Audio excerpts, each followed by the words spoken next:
అస్మద్గురుభ్యో నమః. యోగ సిద్ధి పదంలో యోగ సాధనలో జయాపజయాల గురించి మనము తెలుసుకుంటున్నాం. శరీరాన్ని అంతటినీ శరీర భాగాలను సేవించుటను మనం చూడొచ్చు. మనము దేనినే చూడాలనుకున్నప్పుడు వెంటనే మన కళ్ళు అటువైపు చూచును. ఎక్కడికైనా వెళ్ళాలన్నప్పుడు కాళ్ళు అటు వెంటనే వైపుకు వెళ్ళును. ఎలాగైతే మనం శరీర భాగాలతో సేవ చేయించుకుంటామో అట్లే భగవంతుడు కూడా తన ప్రకృతిలోని వివిధ భాగాలతో సేవ చేయించుకొనును. శరీరంలోని భాగాలు శరీరానికి సేవ చేసినప్పుడు సహజంగానే శరీర భాగాలన్నీ శక్తిని పొందును. భగవంతుడు సేవ చేసేందుకు లేడు. అలాగే భగవంతుడైన శ్రీకృష్ణుని సేవించడం ద్వారా సహజంగానే మనము సమస్త సౌకర్యాలను శక్తిని సాధించగలము. మనము భగవంతుని అంశలమని శ్రీమద్ భాగవతము చెబుతుంది. ఒకవేళ శరీరంలో ఏదైనా భాగం సక్రమంగా పనిచేయకపోతే అది శరీరాన్ని బాధ కలిగిస్తుంది. అలాగే జీవి భగవంతునికి సేవ చేయించో అది భగవంతునికి బాధ కలిగిస్తుంది. జీవులు భగవంతునికి ఇబ్బంది కలిగించినప్పుడు భగవంతుడు అవతరించి వారందరినీ ఒక చోటుకు చేర్చి ఈ భౌతిక జగత్తులో బంధించి, మీరు నేరస్తులు, ఇక్కడ నివసించుము, మీరు సృష్టిలో అలజడులను కలిగిస్తున్నారు, ఈ భౌతిక జగత్తులో జీవించుము అని ఆజ్ఞాపిస్తాడు. స్థానాత్ భ్రష్టాః పతంత్యధః, జీవి తన నిజస్థితి నుండి పతనమగును. భగవంతుని ఆదేశాలను తిరస్కరించి మనము మన నిజస్థితికి దూరమై పతనము చెందినాము. మనం మన నిజస్థితిని తిరిగి సాధించుటకు భగవంతుని సేవలో నెలకొనాలి. అట్లే మనమందరము భగవంతుని సంతానము. మనము మన తండ్రిని బాధ పెట్టినప్పుడు మనం కూడా బాధకు గురి కావాల్సి వస్తుంది. సహజ కృష్ణ చైతన్యాన్ని జాగ్రత్తపరుచుకొని భగవంతుని సేవలో నెలకొనడము మన నిజ జీవితము. కాబట్టి ఆధ్యాత్మిక లోకమైన గోలోక బృందావనంలో మాత్రమే సాధ్యపడుతుంది. అవజానంతి అనగా నిర్లక్ష్యపరచుట. భగవంతుడు ఏమిటి, నేనే భగవంతుడు, నేనెందుకు భగవంతుని సేవించాలని భావించడం. ఈ వ్యవహారాలన్నింటినీ నేను చూసుకోగలను అన్నట్లుగా ఉంటుంది. దీనినే అవజానంతి అంటారు. మనం ఈ విధంగా మాట్లాడితే భౌతిక ప్రకృతి కూడా తన త్రివిధ క్లేశాలతో మనల్ని శిక్షించుటకు సిద్ధంగా ఉంటుంది. కాబట్టి ఈ క్లేశాలు ఎవరైతే మూడులలో లేదా అవజానంతి కొరకే ఉద్దేశించబడినవి, భగవంతుని మరియు అతని ఆదేశాలను లెక్క చేయని వారికి, నిర్లక్ష్యంగా నేను భగవంతుడును మీరు భగవంతుడును చెప్పేవారిపై క్లేశాలు మొదలవుతాయి. అందుకే యోగా పురోగవృద్ధి క్రమంగా కొనసాగును. ఒకరు కర్మయోగాను ఆచరిస్తారు. అది సామాన్య కర్మలను సూచించును. సామాన్య కర్మలు అనగా పాపపు కర్మలు కావచ్చును. కర్మయోగలో పాపపు కర్మలు ఉండవు. కర్మయోగ కేవలం పుణ్యకర్మలు లేక శాస్త్ర సంబంధిత కార్యాలను మాత్రమే సూచించును. కర్మయోగను ఆచరించిన తరువాత ఒకరు జ్ఞానానికి సంబంధించిన జ్ఞానయోగ స్థితికి చేరుకోగలరు. అట్టి జ్ఞానయోగ స్థితిలో ధ్యాన, ధారణ, ప్రాణాయామ, ఆసన వంటి వాటితో కూడిన అష్టాంగ యోగాకు చేరుకోగలరు. ఈ అష్టాంగ యోగాలో మహావిష్ణుపై ధ్యానాన్ని కేంద్రీకరించవలసి ఉంటుంది. ఈ స్థితి నుండియే భక్తి యోగాకు చేరుకోవాలి. భక్తి యోగా అనేది పరిపూర్ణ స్థితి. భక్తి యోగాన్ని ఆచరించేవారు ఆరంభం నుండియే అట్టి స్థితిలో నెలకొని ఉంటారు. అది ఏ ప్రత్యక్ష మార్గం. జ్ఞానయోగాన్ని అభ్యసించే వ్యక్తి తాను పరిపూర్ణ స్థితికి చేరుకున్నట్లు భావిస్తే అది పొరబడినట్లు అర్థం. అతనికి మరింతగా అభివృద్ధిని సాధించవలసి ఉంటుంది. భవనమునకు 100 మెట్లు ఉన్నప్పుడు తాను 30 మెట్లను ఎక్కి మేడపైకి చేరుకునని భావిస్తే పొరపాటైనట్లే. యోగ విధానము సమస్తము భగవంతుడితో కలిపే మెట్ల వంటిది. పరమ లక్ష్యమైన దేవాది దేవుని చేరుకొనుటకు మనం అత్యున్నత స్థితిని చేరుకోవాలి. అది ఏ భక్తి యోగము. భక్తి యోగము అనేది యంత్రం వంటిది, ప్రత్యక్ష మార్గం. దాని ద్వారా కొన్ని క్షణాలలో పైకి చేరుకోగలము. ఇతర యోగ పత్రాన్ని క్రమంగా ఒక్కొక్క మెట్టుని ఎక్కుతూ లేక నేరుగానైనా వెళ్ళవచ్చు. ఈ కలహాలతో కూడిన కలియుగంలో జనులు అల్పాయుష్కులు, ఆందోళనలు, కలతలతో నిండి ఉంటారు. మనము వెంటనే భక్తి యోగ స్థితికి చేరుకునేలే శ్రీ చైతన్య మహాప్రభు తమ అవ్యాజ కృపతో మనకు ఈ భక్తి మార్గాన్ని హరే కృష్ణ నామ సంకీర్తన ద్వారా అందించారు. ఇది మానవ జాతికి చైతన్య మహాప్రభు ఇచ్చిన ప్రత్యేక వరం. అందుకే శ్రీల రూప గోస్వామి శ్రీ చైతన్య మహాప్రభుకు తన గౌరవపూర్వక ప్రణామాలను సమర్పిస్తూ కీర్తిస్తున్నారు. ఓం నమో మహావదన్యాయ కృష్ణ ప్రేమ ప్రదాయతే. చైతన్య చరితామృతం మధ్యలీల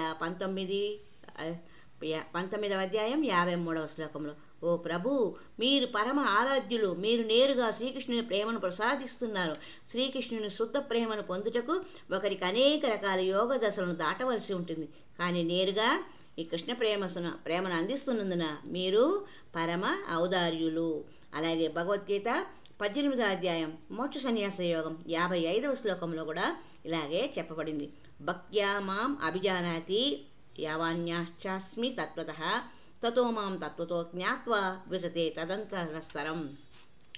భక్తియుక్త సేవ చేతనే మానవుడు నన్ను యథారూపముగా దేవాది దేవుడునని అవగాహన చేసుకొనగలడు.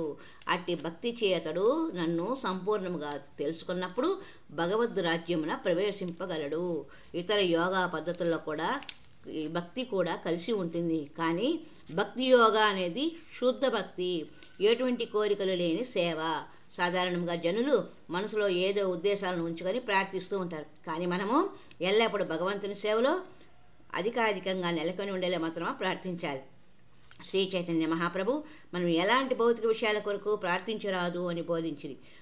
ఆరంభంలో చైతన్య మహాప్రభు కూడా శిష్టాష్టకం 4లో నా ధనం నా జనం నా సుందరీం కవితాం వా జగదీశ కామయే మమ జన్మని జన్మని ఈశ్వరే భవతాద్ భక్తి రహైతుకి త్వయి అని శిష్ట అష్టకం 4వ శ్లోకంగా చెప్పబడింది. ఓ జగదీశ, ధనమును కూడబెట్టాలని కానీ సౌందర్యవంతులకు శ్రేణులను కానీ అనుచరులను కానీ పొందాలని నేను కోరను. జన్మజన్మలకు నేను కోరుకునేది నీ భక్తియుక్త సేవ ఒక్కటే. శ్రీ చైతన్య మహాప్రభు భగవంతుని జగదీశ అని సంబోధించారు. ఈ విశ్వాన్ని నియంత్రించువాడు భగవంతుడు. దీనిని ఎవరైనా అవగాహన చేసుకొనరు. అందుకే శ్రీ చైతన్య మహాప్రభు భగవంతుని కృష్ణ లేక రామ అని పిలవకుండా జగదీశ అని సంబోధించారు. భౌతిక ప్రపంచంలో ఎందరో నియంత్రకులు కలరు కనుక ఈ విశ్వానికి కూడా నియంత్రకుడు ఉండునని చెప్పటం ఉచితమే. శ్రీ చైతన్య మహాప్రభు సంపదల కొరకు, అనుచరుల కొరకు, అందమైన యువతల కొరకు అని ప్రార్థించడం లేదంట. ఎందుకనగా ఇవన్నీ భౌతిక ప్రార్థనలు. సాధారణంగా జనులు గొప్ప నాయకులు కావాలని లేదా ఫోర్డు రాకపెల్లరు గొప్ప సంపన్నులు కావాలని కోరుకుంటారు. మరికొందరు దేశాధ్యక్షులుగా వేలాది జనాలు అనుసరించే గొప్ప నాయకుడు కావాలి అనుకుంటారు. నాకు ధనాన్ని ప్రసాదించుము, సేవకులను ప్రసాదించుము, ఇవన్నీ కూడా భౌతిక ప్రార్థనలు. నాకు ఇవి ఏమీ వద్దు అనేను. అంతకంటే మమ జన్మని జన్మని ఈశ్వరే, నాకు ముక్తి కూడా వద్దు అనేను. భౌతికవాదులు భౌతిక కోరికలను కలిగి ఉండినట్లుగా యోగులు ముక్తి అనే కోరికను కలిగి ఉంటారు. కానీ చైతన్య మహాప్రభు అలాంటి వాటిని కూడా ఆశించలేదు. అయితే అతడు ఎలా భక్తుడు కాగలిగాడు? అతడు శ్రీకృష్ణుని ఎలా ఆరాధిస్తున్నాడు? నేను జన్మ జన్మలకు నీ సేవలో నెలకొని ఉండాలని మాత్రమే వాంఛిస్తున్నాను. అతడు ఈ జన్మ మృత్యు జరా వ్యాధి నుండి ముక్తిని కూడా ఆశించడం లేదు. ఎటువంటి కోరికలు లేకపోవడమే భక్తి యోగాలో అత్యున్నత స్థితి. సాధారణంగా భౌతిక కోరికలైనా కోరుకుంటారు లేదా ముక్తి అయినా కోరుకుంటారు. చైతన్య ప్రభువు ఈ ముక్తి వద్దు, భౌతిక కోరికలు వద్దు, జన్మలకు నాకు నీ యొక్క సేవను మాత్రము ప్రసాదించు అని ప్రార్థించారు. ఇదియే భక్తి యోగంలో ఉన్న అత్యున్నత స్థితి.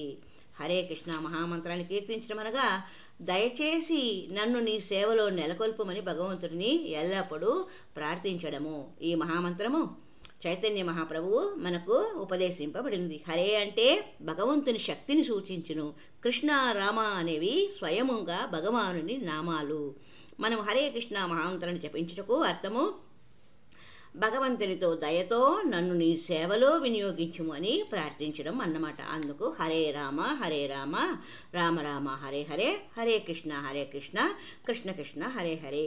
భగవంతుని సేవను మరచుటయే మన ప్రస్తుత భౌతిక స్థితికి కారణం. నేనే భగవంతుడును, ఇతర భగవంతునికి సేవ చేయడమేటి అనే భ్రాంతిలో నాకు నేనే భగవంతుడు అని భావించడం ఇది మాయ యొక్క చివరి అస్త్రం. ఇదియే మనకు రోగం. కాబట్టి భక్తి యోగంలో మనం భగవంతునికి దాసులము కావాలని ప్రార్థించుకోవాలి. భగవంతుడు కావాలనే కోరిక మాత్రము ఏమాత్రము ఉండకూడదు. మనం అతన్ని సేవించాలని మాత్రమే కోరుకోవాలి. నిజస్థితి సేవాభావం పైన ఆధారపడి ఉంటుంది. సేవ అనేది భక్తునకు ఒక ముఖ్యమైన పరీక్ష. భౌతికంగా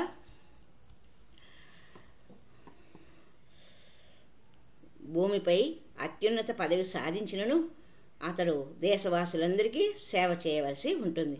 ఒకవేళ అతడు సేవలను అందించకపోతే వెంటనే అతడిని ఆ పదవి నుండి తొలగించి మరొకరిని ఆ స్థానంలో నిలబెడతారు. భౌతిక ప్రపంచము కోరికలను ఆశించి సేవ చేయటను నిలిపివేయాలి. భగవంతునికి మాత్రమే సేవ చేయాలి. అట్టి సేవయే పరిపూర్ణత్వం అనబడుతుంది. ఈ లోకంలో ప్రతి ఒక్కరూ ఇంద్రియాలనే సేవిస్తారు. అయినను ఎవరు కూడా సంతృప్తి చెందరు. ఎందుకంటే ఇంద్రియాలు ఎల్లప్పుడూ ఇంకా ఇంకా అధికంగా భోగించాలని కోరుకుంటాయి. మనం ఇంద్రియాలకు సేవ చేయాల్సి ఉంటుంది. ఏ స్థితిలోనైనా మనం సేవకులమే. కేవలం మనం మన సేవతో సంతృప్తి చెందామా లేదా అనేది ప్రశ్న. మనం మన ఇంద్రియాలను సేవించుటకు ప్రయత్నిస్తూ ఎన్నటికీ సంతృప్తి పొందలేము. కేవలము అవి దుఃఖాలనే కలిగిస్తుంది. భగవద్గీత మరియు ఇతర వైదిక సాహిత్య శాస్త్ర గ్రంథాల నిర్ణయం ఈ శ్రీ చైతన్య మహాప్రభు శ్రీకృష్ణుని సేవలో ఎల్లప్పుడూ నెలకొని ఉండాలని ప్రార్థిస్తుంటుంది. ఆయన ఇంకాను ఇలా ప్రార్థిస్తున్నారు. అయి నంద తనుజ కింకరం పతితం మాం విషమే భవాంబుదౌ కృపయా తవ పాద పంకజస్థిత ధూళి సదృశం విచింతయ. ఓ నందనందన, నేను నిత్య సేవకుడనైనను ఏదో కారణం చేత ఈ జన్మమృత్యు సాగరంలో చిక్కుకున్నాను. కనుక ఈ భవసాగరం నుండి నన్ను ఉద్ధరించి నీ పాద పద్మాల వద్ద ఒక ధూళీకణంగా నిలుపుము అని శిష్టాష్టకం 5వ శ్లోకంగా చెప్పబడింది. కృష్ణుని ప్రార్థిస్తూ అతని సేవలో మనల్ని వినియోగించుకోమని ప్రార్థించడమే. ప్రేమపూరితమైన భక్తియుక్త సేవను కేవలం శ్యామసుందరుడైన శ్రీకృష్ణుని సాకార రూపానికి మాత్రమే అందించాలి. నిరాకారవాదులు విశ్వరూపం పట్ల శ్రద్ధ చూపుతారు. భగవద్గీత 11వ అధ్యాయంలో విశ్వరూపము ప్రదర్శించబడింది. కానీ దేవతలు కూడా ఆ రూపాన్ని చూచుటకు భయపడతారు అని చెప్పబడింది. 11వ అధ్యాయమైన విశ్వరూప సందర్శన యోగంలో 21వ శ్లోకము అర్జునుడు ఇంకా ఇలా చెప్తున్నాడు. అదృష్టపూర్వం పృషితోస్మి దృష్ట్వా భయేన చ ప్రవ్యధితం మనోమే తదేవ మే దర్శయ దేవరూపం ప్రసీదా దేవేశ జగన్నివాస. నేను ఇది వరకు ఎన్నడూ చూడనటువంటి విశ్వరూపమును గాంచిన పిమ్మట నాకు మిగుల సంతోషం కలిగింది. కానీ అదే సమయమున మనస్సు కూడా భయంతో కాల్త చెందినది. కనుక దేవాదిదేవ జగన్నివాస, నన్ను అనుగ్రహించి నీ దేవాదిదేవుని రూపమును తిరిగి నాకు చూపము అని భగవద్గీత 11వ అధ్యాయము 45వ శ్లోకంలో విశ్వరూపాన్ని ప్రేమించి ప్రశ్నే లేదు.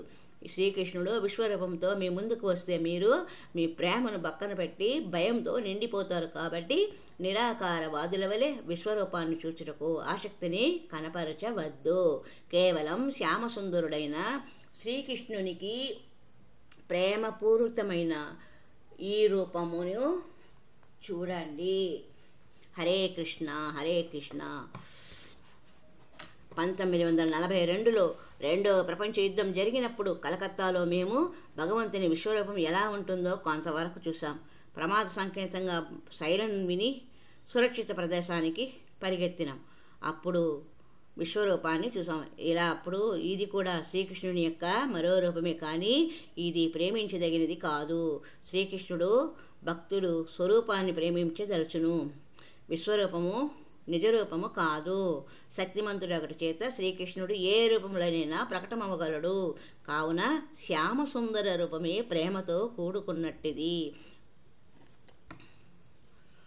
ఉదాహరణకు, ఒక వ్యక్తి పోలీసు అధికారి అయినా అతడు తన ఇంట్లో వారికి ప్రేమైన తండ్రిగానో పుత్రుడుగానే ఉండాలి.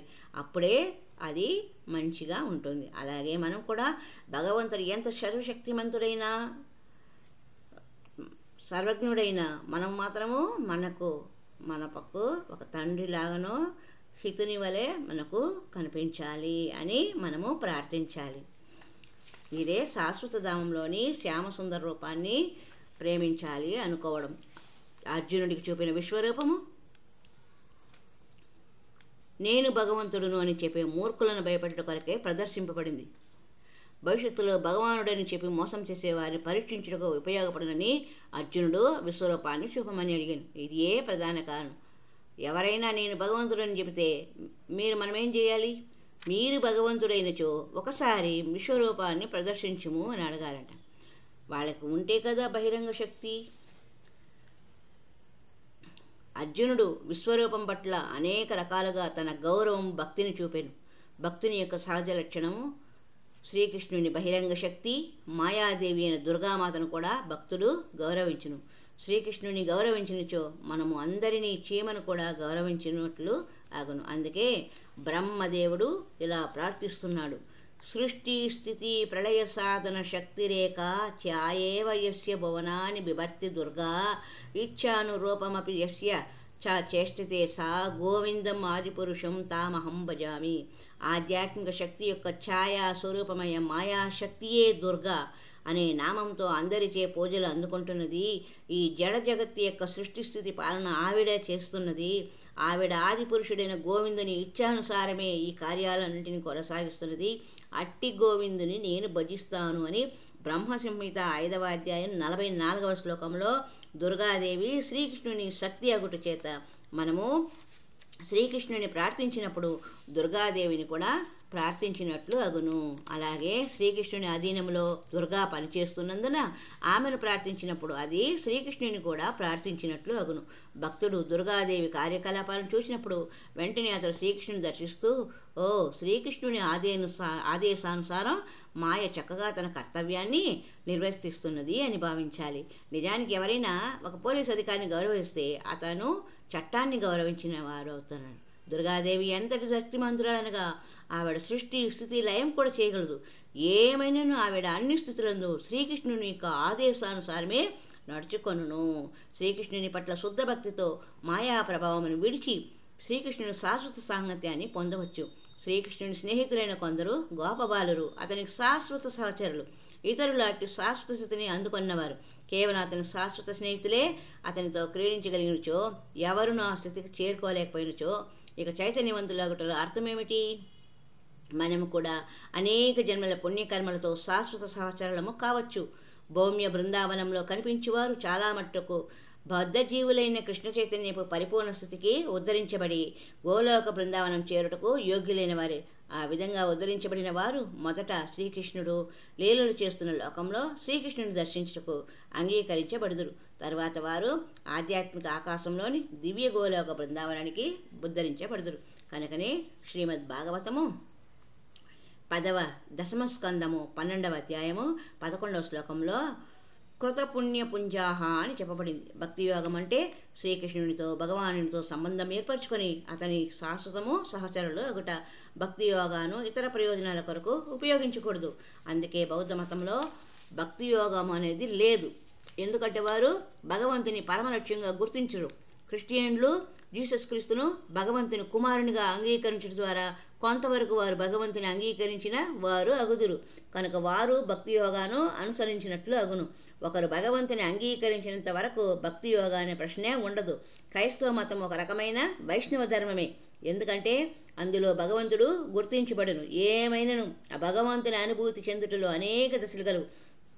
ముఖ్యంగా క్రిస్టియన్లు భగవంతుడు గొప్పవాడు అని చెబుతారు. అది మంచి విశ్వాసం. కానీ భగవంతుని గొప్పతనాన్ని భగవద్గీత మరియు శ్రీమద్ భాగవతం ద్వారా గుర్తించడం జరుగుతుంది. గొప్పవాడు అని చెప్పకూడదు. గొప్పతనం గురించి తెలుసుకోవాలని వివరించాలి. ఇది భగవద్గీత భాగవతంలో ఉంది. భగవంతుని గొప్పవాడిగా గుర్తించిన భక్తి యోగాకు ఆరంభం. మహమ్మదీయుల్లో కూడా భక్తి యోగం కనిపిస్తుంది. ఎందుకంటే ముస్లిం మతంలో కూడా భగవంతుడే లక్ష్యము. ఎక్కడైతే సాకార రూపానికి గుర్తింపు లేదో అక్కడ కేవలం నిరాకారవాదం ఉంటుందో అక్కడ భక్తి యోగం అనే ప్రశ్న ఉండదు. భక్తి యోగంలో సేవకుడు, సేవ, సేవించబడువాడు అని 3 అంశాలు ఉండాలి. ఒకరు సేవను అందుకొనుటకు ఉండవలను, మరొకరు సేవను అందించుటకు ఉండవలను. అందుకు కావలసింది సేవ, భక్తి యోగ. ఒకవేళ సేవను అందుకొనుటకు ఎవరు లేకపోతే భక్తి యోగం ఎలా సాధ్యపడును? కనుక ఏ మతంలోనైనా మత శాస్త్రాలలోనైనా భగవంతుని పరమ పురుషునిగా అంగీకరింపుకొనచో అక్కడ భక్తి యోగ ఆచరణకు సాధ్యపడదు. హరి ఓం తత్సత్. హరే రామ రామ రామ హరే హరే, హరే కృష్ణ కృష్ణ కృష్ణ హరే హరే. హరి ఓం తత్సత్.